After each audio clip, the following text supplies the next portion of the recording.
Hello, Tia. Ah, namigay si Marcos Jr. ng ayuda para sa mga seniors. Di ba senior ka na? Naku, huwag mo na i-deny ang edad mo.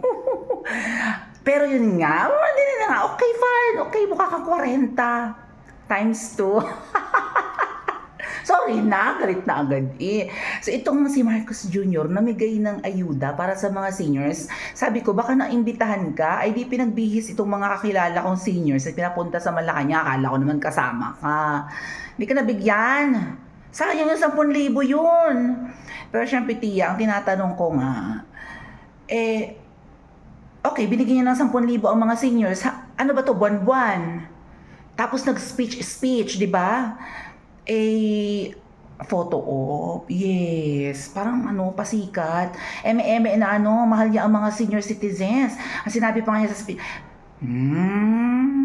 huwag ka namang hinayang. Feeling ko naman isang beses lang yun. Tapos picture-picture.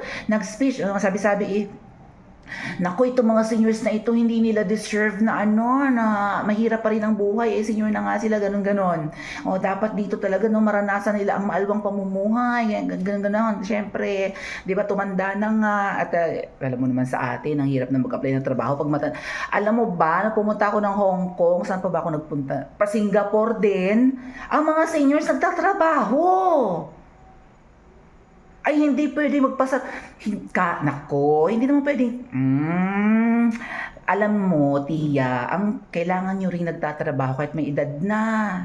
Para na-exercise kayo. Hindi yung higa-higa na lang at magaganchil sa tumba-tumba. Tia, ikay tumayo, ikay magtrabaho.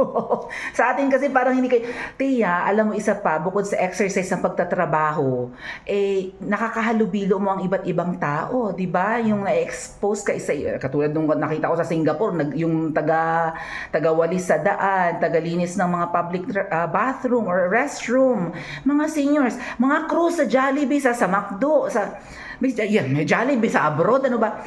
Yan, yung mga crew, mga service crew sa mga fast food, mga seniors. Kasi maganda rin yan na di ba, yung social life ninyo na, anyway, never mind. Basta nga, ganun nga. So, binigyan ni Marcos Jr. ng 10K yung mga seniors, tapos ang ending, baka isang beses lang naman yun. Tapos nagamit pa sa picture-picture ang mga matatanda. Tapos ito Marcos Jr. nag-i-speech, hindi naman pala, hindi baga kinakausap ng bukal sa kalooban itong mga senior citizens natin. Nagbabasa na nga lang ng script, nagkakanda-utal-utal pa, nagbabakil pa. Diyos ko, maano man lang ba kausapin mo ng sincero, di ba, ng tao sa puso ang mga seniors. Ikaw, digat ang nanay niya na buhay pa. Si Imelda ay buhay pa.